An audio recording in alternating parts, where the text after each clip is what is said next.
আর এবার আবহাওয়ার খবর। বছরের শুরুতেই রাজ্য জুড়ে জাঁকিয়ে শীত পড়লো। কলকাতায় 13র ঘরে নেমেছে পারদ। কথা বলবো অরিত্রিক ভট্টাচার্য আমাদের সঙ্গে রয়েছেন।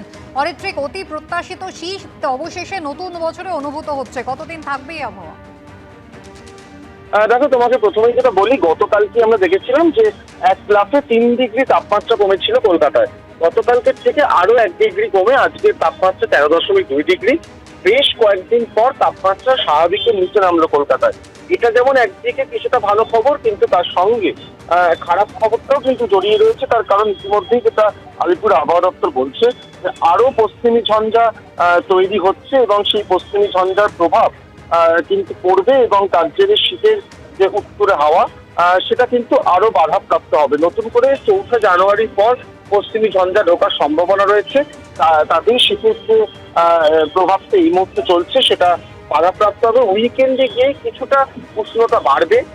যে তাপমাত্রা এই মুহূর্তে 13 নেমেছে সেটা 15-র ওপর চলে যাওয়ার সম্ভাবনা রয়েছে এবং তারপরে আবার পরবর্তী সপ্তাহে তাপমাত্রা কিছুটা কমতে পারে। তবে আপাতত দিন দুয়েকের মতো আরো কলকাতা সহ দক্ষিণবঙ্গের অধিকাংশ জায়গায় ঠান্ডা উপভোগ করা যাবে। জেলার দিকে তাপমাত্রা খুব স্বাভাবিকভাবেই আরো কিছুটা কম।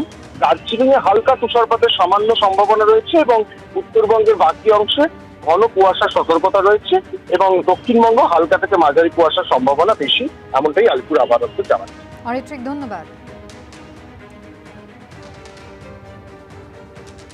চেন্নাইয়ের ডিজিটাল অ্যারেস্ট মামলায় এবার কলকাতায় হানা দিল ইডি। একযোগে শুরু হয়েছে তল্লাশি। কথা বলবো আমাদের প্রতিনিধি সুকান্ত মুখোপাধ্যায় রয়েছেন আমাদের সঙ্গে। সুকান্ত, কোথায় কোথায় চলছে তল্লাশি, কি অভিযোগ? দেখো, চেন্নাইয়ের ডিজিটাল অ্যারেস্ট মামলাতে ইতিমধ্যে চেন্নাই যে ইডি জোন রয়েছে সেই জোনের অফিসাররা গতকাল রাত্রে কলকাতাতে এসেছিলেন এবং আজকে ফিজিও কমপ্লেক্স থেকে দুটি দলে ভাগ হয়ে তারা প্রথমে সল্টলেকের পিএনবি আইল্যান্ডের কাছে একজন ব্যবসায়ী বাড়িতে তারা যান, সদানন্দ ঝা নামে। যদিও ইডির আধিকারিকেরা সেখানে পৌঁছানোর পর সদানন্দ ঝাকে সেখানে পাননি। তার এক ঘনিষ্ঠকে নিয়ে আরো একটি ফ্ল্যাটে তারা যান। সেই ফ্ল্যাটের অবস্থান হচ্ছে বাগুইআটি থানা এলাকার রঘুনাথপুর এলাকাতে। সেখানে গোপাল ঝা নামে এক ব্যবসায়ীর ফ্ল্যাটে এই মুহূর্তে ইডির তরফে তল্লাশি চালানো হচ্ছে।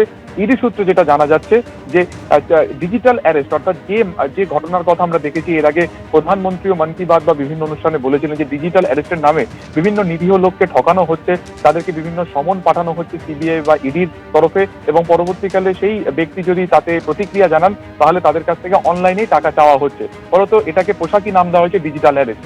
এই একটি ঘটনার পরিপ্রেক্ষিতে চেন্নাইয়ের ইডি টিম তারা তদন্তে নামে এবং তারা অনলাইন এই প্রতারণার একটি চক্রের হদিশ তারা পান। সেই পরিপ্রেক্ষিতেই আজকে কলকাতার একাধিক জায়গাতে অভিযান চালানো হচ্ছে। সল্টলেক, বাগুইআটি, শেক্সপিয়ার সরণি থানা সহ প্রায় 5টি এলাকাতে এই মুহূর্তে ইডি তল্লাশি চালানো হচ্ছে।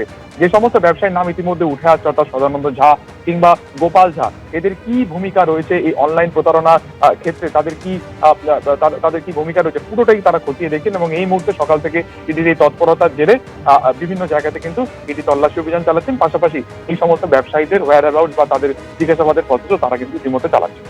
ধন্যবাদ।